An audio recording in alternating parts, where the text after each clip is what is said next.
Hello, you beautiful people, and welcome to my new home. How'd you like it? New studio for the EV Café News. 30 minutes of what's happening in sustainable transport. Now, this week, there may be...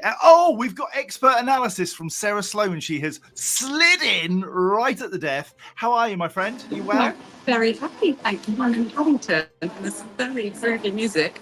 So I'll mostly be on mute unless you can't hear it, in which case I'll stay off. Can you hear it? No.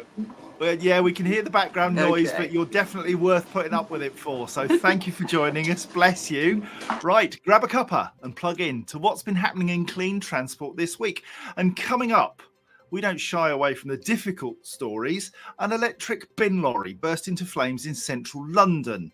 It does happen, you know, but is it the end of the EV revolution? We don't think so.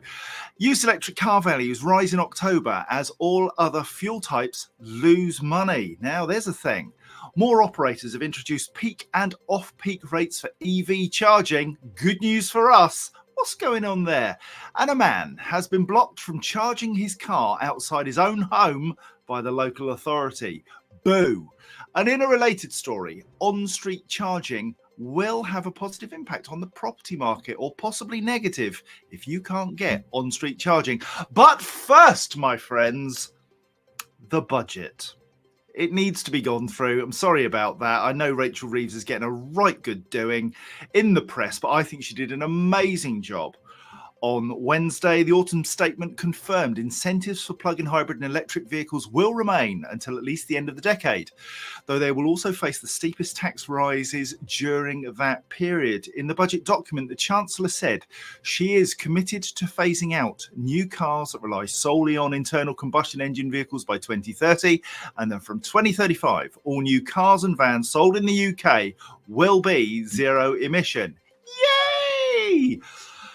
Vehicle excise duty. From next April, electric LCVs will be taxed the same as their petrol and diesel counterparts. And I know if Paul was here, he'd be tearing his beard out over that one. And also double cab pickup trucks will be treated as passenger cars and taxed based on their CO2 emissions. From next April, businesses ordering pickups beforehand will continue to be taxed at a flat rate for commercial vehicles. So get your double cab pickups now, whilst it's a little bit cheaper. Calls to bring the 20% VAT rate for public charging in line with the 5% paid for plugging in at home have been ignored. This makes it much harder for drivers and fleets who depend on public charging to make a business case to go electric. We'll be talking to our very own Sarah Sloman about this in a little while, because she just does public charging and is being ripped off with an additional 15%, in my humble opinion. Other key measures include investing over 200 million in 25-26 to accelerate EV charge point rollout, including funding to support local authorities to install on-street charge points across England. And a further very welcome move was the announcement of the continuation of the plug-in van grant for another year, backed by 120 million to support the purchase of new electric vans and to support the manufacture of wheelchair-accessible EVs. The budget also confirmed long-term funding for growth-driving sectors as part of the modern industrial strategy, including more than £2 billion over 5 years to support the automotive sector as it ramps up production of zero-emission vehicles. Mike Hawes of the SMMT said, "There must be an urgent review of the market and regulation, or else the costs will soon be felt in reduced UK investment, economic growth and jobs." So it's really divided people as to whether the budget has been positive for sustainable transport or not. Welcome, Sam. Lovely to have you here as well. Good morning. Sorry I'm late. Not at all, my friend. We were talking finances and we were looking forward to hearing your thoughts on the budget. From a transport perspective, it seemed like there was some good news, a little bit of bad news. It's a bit of a mixed bag.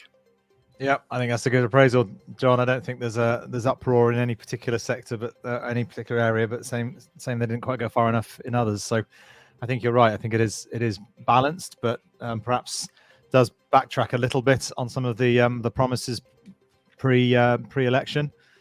And there are some, there's some good and bad in there, right? And we just got to take the rough with the smooth and see how we get on. But plug-in hybrid benefit in kind tax is probably the one that is a good nod to the recognition that plug-in hybrids is not the right thing to be going forward with. Yeah, it would have been good to see the VAT equalised, Sarah, on public charging with home charging at 5%. How does that affect you in the real world? Because obviously a lot of your mileage is business miles. Yeah, or personal. Actually, it's pretty even these days. So I get public transport as much as I can for work. I had a really interesting experience the weekend. Drove off to see my great aunt and didn't plan any charging in because that's just how I roll these days.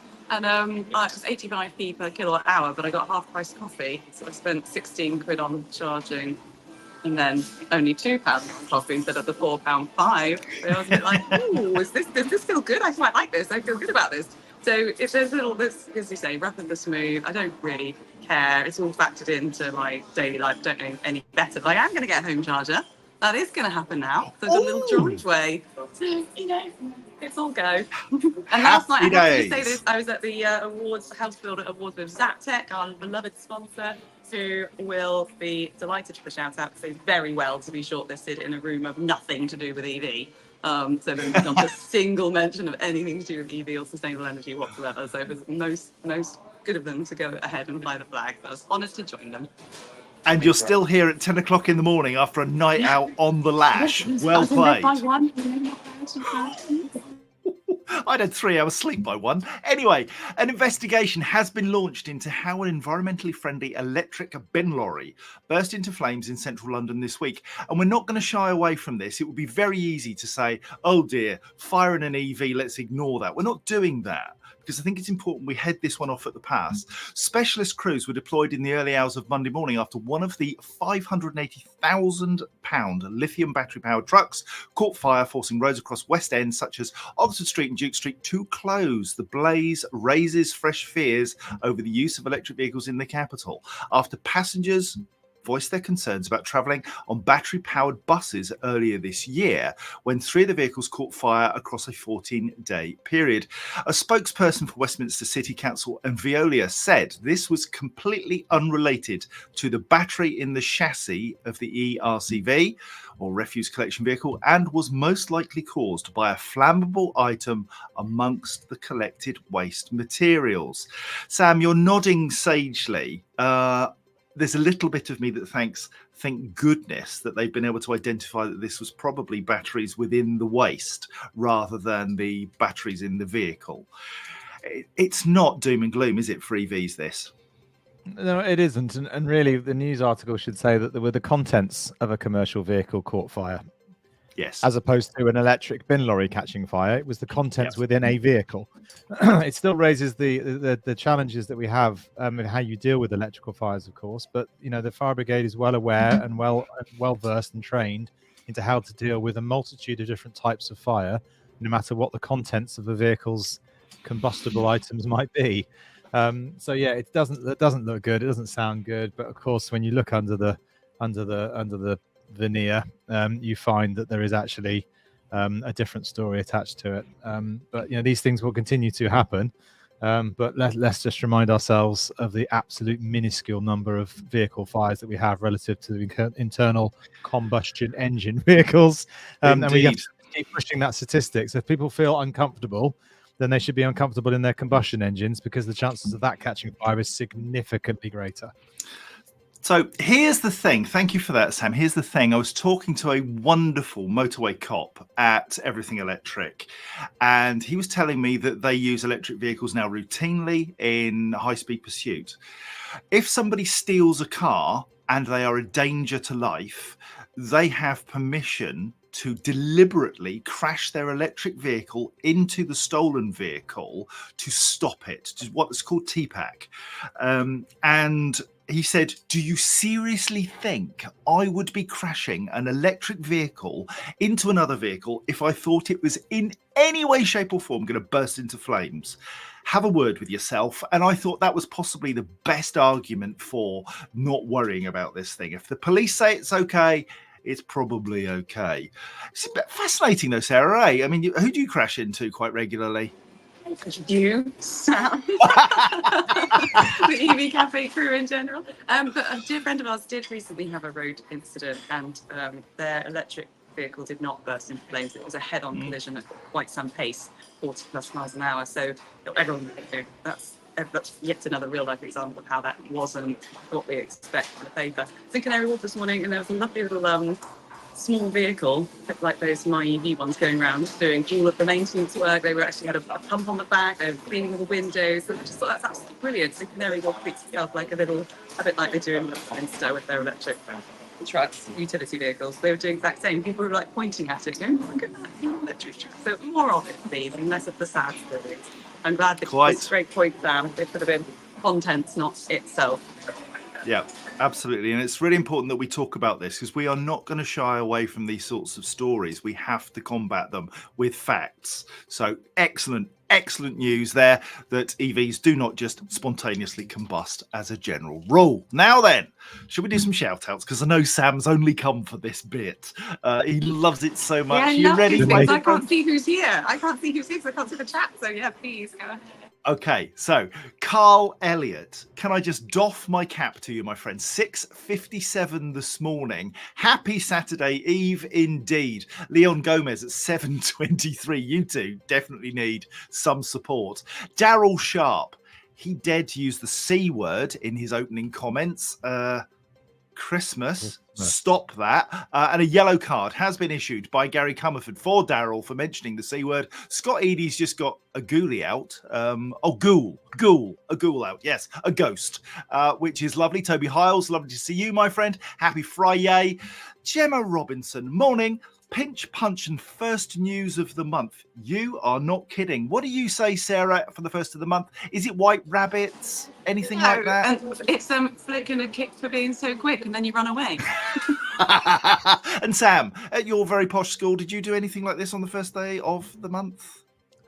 No, but my kids did drag me round trick-or-treating last night, which is probably one of the things I enjoyed the least in my entire life. They had a good time. Sam out begging for candy. I would have paid good money to see that. Esther Jones, good morning. Dev Chakravarti, DEV is in the house. Daily Electric Vehicle, apparently, is what that stands for. Lovely to have you here, my friend. Shane Reese, good morning, good morning, good morning. David Cornish, Rachel Lewis from Compleo, Karen Mull from Europe Car, hello. And you'll never guess who's in. It's Peter Heath. He's got nice teeth. He's in the house as well. Oh, no. But he's got a toothache, so he's not got nice teeth. Oh no, that's that shot down. Too much trick-or-treating then, obviously. He was out with Sam getting candy. Belinda Guile, good morning. Leo Pickford, hello. Laura Hustwick Wilkes from the legends that are Power. Interesting, if you haven't seen it already, Power have done a brilliant partnership with Webfleet to go onto their EV platform. Really, really great to see you two collaborating and working together. Sam Grantham, hello, my friend. Nice 3 pumpkins. Loving your work. Michelle Brevitt from Women Drive Electric. Hi from MFG Charging. And not so sunny Western Supermare. You're very brave being in Western. It needs a bit of love, I always feel, Western. Victorian times in its heyday. Now, MFG, they're lifting the lid on the great place that is Western Supermare. Mark Elliott, he's late, 10:01. You're forgiven. Ron Godfrey, Evie Bino, Matthew Ling from Suffolk, Danita Brewer. Oh, Danita, we need a catch up pronto. Carlo Zaccali, all the way from Australia. I have to say, I think you get the prize for the furthest away ever. Who else we got? Gary Melvin. Now, Gary, how lovely to see you, my friend. Utilitaries, if I'm not much mistaken. We covered your brilliant hubs a couple of weeks ago that are completely renewable for providing electricity where no grid connection exists. Hannah Brooks from the same organisation. Lovely to talk to you yesterday. Kirk Smith down in Anvona. Goodness gracious me, the world has gone completely mad. Bob Murphy, good morning. Rob Dustin, Leo Pickford, Ashley Etchells. Oh, how smashing. I like Ashley. I spent a little bit of time with him recently. Michael Barton. Are you in Bristol or London today, my friend? Who else we got? Goodness gracious, this just goes on and on and on. Charlene Tattersall, Seb Fox.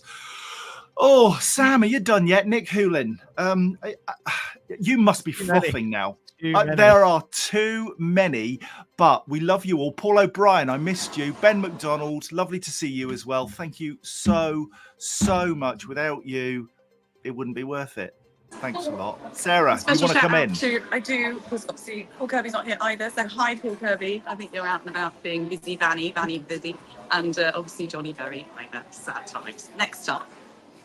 Indeed, but we have got the gruesome twosome, which is Sam and Sarah, so we are quite happy in our little world. Now then, used car prices fell 1.1% in October as September plate change part exchanges dropped back into the market.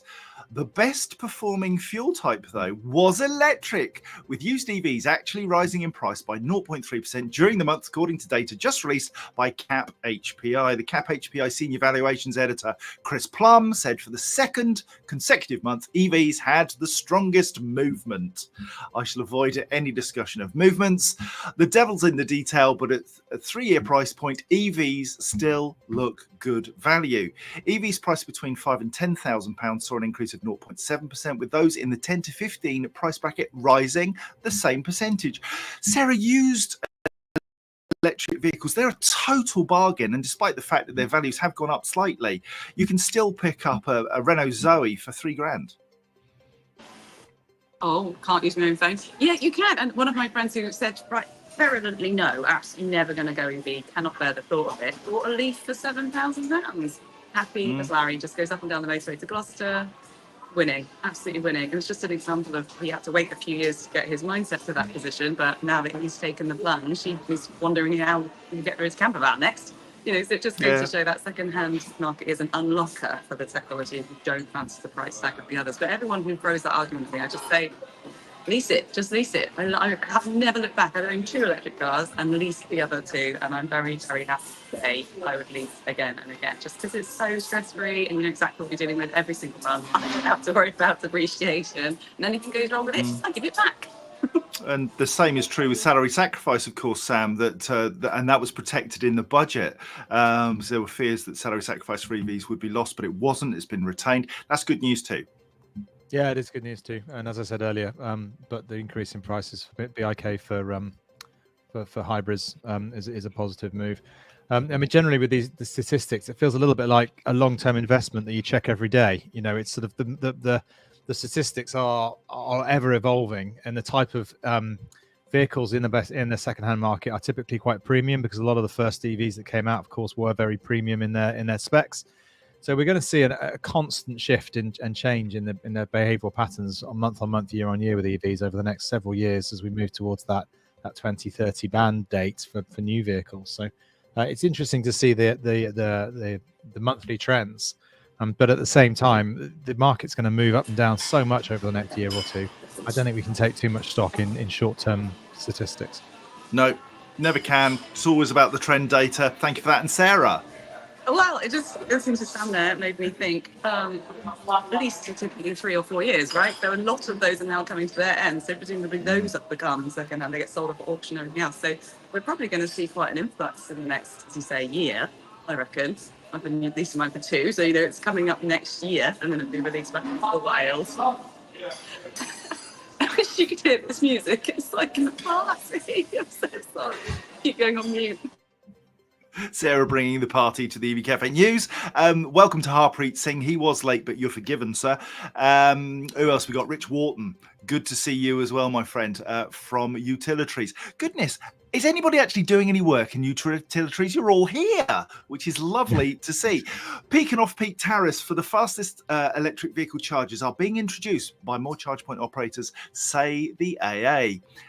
A few of the companies announced changes to their business model in September to provide EV charging flexible rates rather than a fee applied 24/7. So we're talking about dynamic pricing. The decision, according to the AA's EV recharge report for September, resulted in some drastic movements in the price of charging with ultra rapid peak rates. Cost increasing by 8 pence per kilowatt hour, whilst off-peak rapid charging fell by 10 pence per kilowatt hour. Meanwhile, most flat rate charging fell by up to 2 pence per kilowatt hour, although flat rate fast charging rose by 3 pence per kilowatt hour. We were talking at Everything Electric, Sarah, with AW Energy, and we visited them during the EV rally, and they're down at 39 pence per kilowatt hour with renewables straight into chargers. And what they've seen is a doubling of the utilisation of their charge points as a result of halving the cost. Price sensitivity does exist in this marketplace, doesn't it? It does. And what I love about it's a very real demonstration, that site. A real demonstration of the art of the possible with the renewable energy going straight into the site. So therefore they can choose the price, and they've chosen a very low price. And often the conversation that we have at Paythrough with our CPO clients is, we can, here are the savings, you can pass them on if you want, and it's sort of 1 or 2 pence per kilowatt hour equivalent from the cost they save elsewhere in the ecosystem. So it's quite interesting to see which charge point operators are doing that. I'm really watching this rise of the app-based charging. So you start to charge by an app, you get some money off, blah, blah, blah. Time differential, you saw Instavolt do midnight till 6, 10 p.m. till 6 a.m. I mean, as much as I love a Costa coffee, I don't know if I'll be going to benefit from that at that time. But I'm all for it. Tesla's been doing it for ages. I always take an interest in what my pence per kilowatt hour is, even though I've already prepaid for it with my wrapped mileage system. But yeah, it can be anywhere between 39p and 54p, but I've never seen it go over 60p ever anyway, because it's backed by the business model. So yeah, one to watch, definitely. But I have such empathy, sympathy, whatever, for charge point operators. That pence per kilowatt hour isn't ripping off the drivers. It's not. It's just all part of the costed model. It worries me. That was exactly where I was going, Sam, because I know that you've long defended, quite rightly, the huge investment that has gone into the early stage of brilliant ultra rapid chargers, and that is important that you are able to get a payback in a reasonable time span.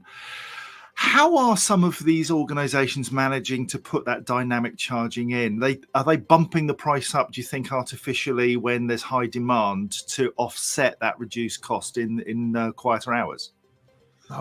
This is a very complicated topic, and there's a lot of different factors and variables that affect it. I mean, AWG's operation there is fantastic, but it's one location. You know, we've got over 190.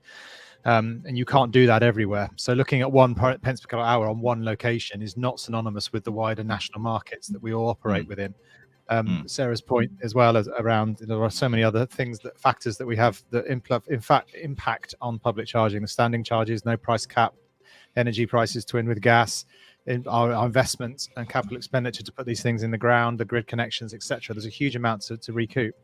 The other thing as well, there's a distinction, John, is around dynamic pricing and scheduled pricing as well. I think is important because scheduled pricing, I think, is a lot of what we'll see in the future, where we've got off-peak and on-peak type strategies, sort of binary. Dynamic stuff in the future is more twinned with the sort of mechanics that Octopus and others are doing at the moment with dynamic charging on your domestic tariffs, where things change on a half-hourly basis. I don't think we're quite there yet, but all the principles are there in the background to try and move the price around in regards to peak and off-peak utilization metrics, but also the cost of the energy that's being consumed. But there are, my point, I guess, is that this is a very, very complex area, and let's not get too sucked into a 39 pence a kilowatt hour at one location and asking why everybody else isn't at the same rate. And lastly, there are other factors like AWG Energy. I can't say it, put my teeth in. You know, their revenue generation isn't just charging the vehicles, of course. It's exporting that energy to the grid. So they have that's their primary revenue, and then charging is a secondary revenue. Tesla is the same case. Tesla sell a lot of cars. They underpin or offset some of the pricing of their electricity by virtue of the vehicles that they sell. So there are lots of different business strategies at play as well, which also affect what the ultimate price is that we all pay as consumers.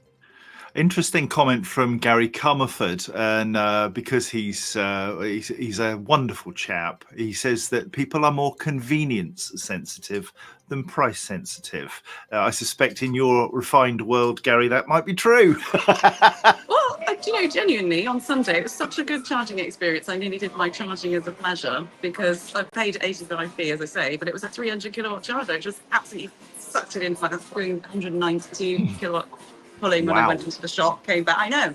So I was very happy to pay that premium because I was tight on time, and then I got money off my coffee. So maybe the saving isn't always in the pence per kilowatt hour. Maybe there's better ways of making that feel like a good experience. But yeah, business models, everything. Yeah, that's another cultural shift that will change as well, right? So if we've got high premium electric vehicles were the first ones that came to market, we've got an affluent demographic that was buying them. In the future, as prices come down and different price points are available to different earning brackets, then sensitivity on price will become that much more sensitive. Sensitive to price will become more sensitive. That's not a great sentence, but you know what I mean. I think Gary's right, but I think that will change over time as people become a lot more aware of how much Yeah. they're paying for electricity in the public domain.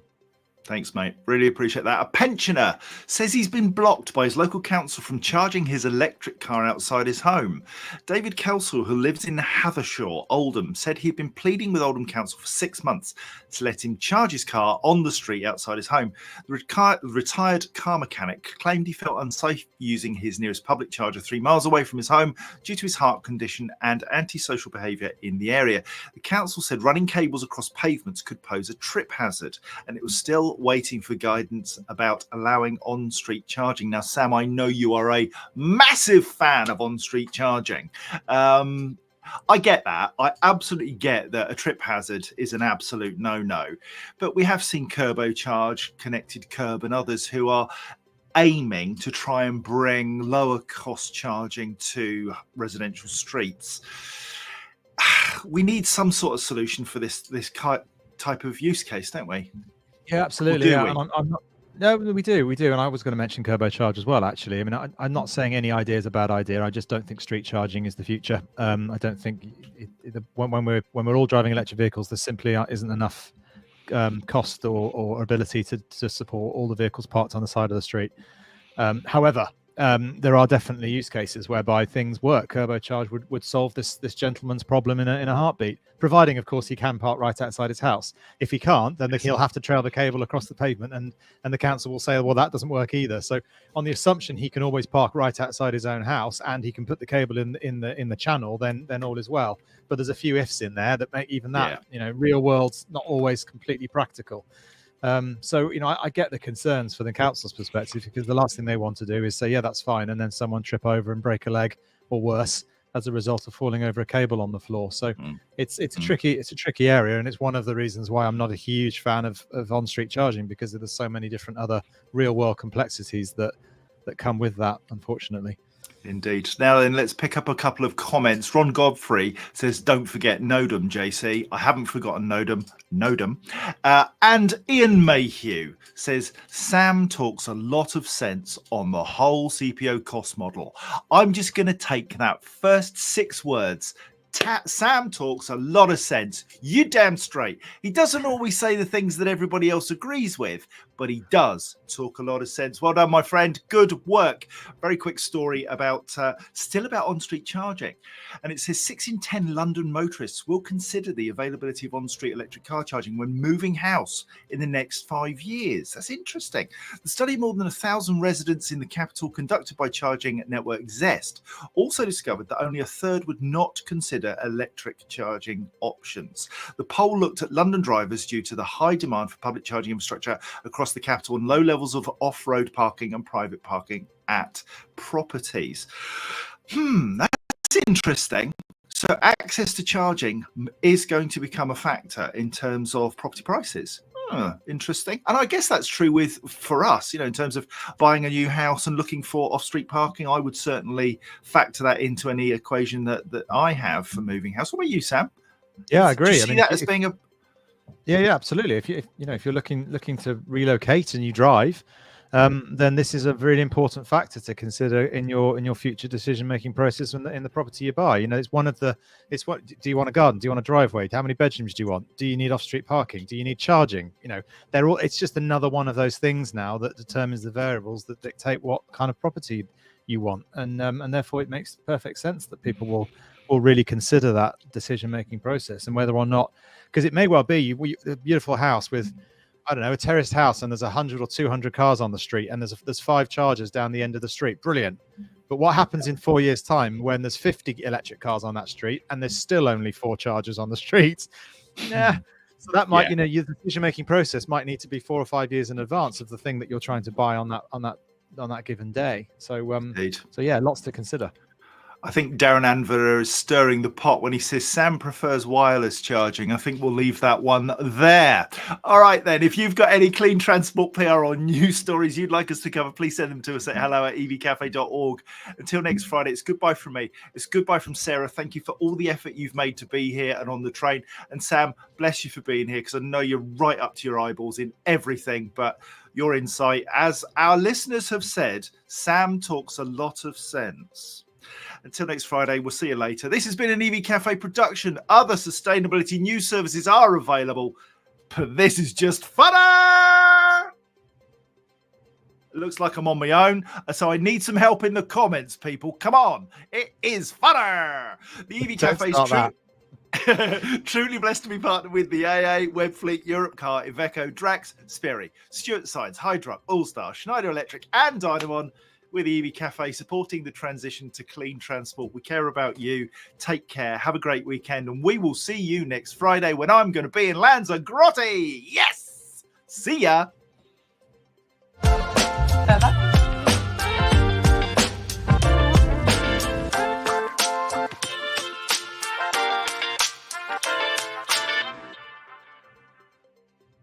Yep, more holidays than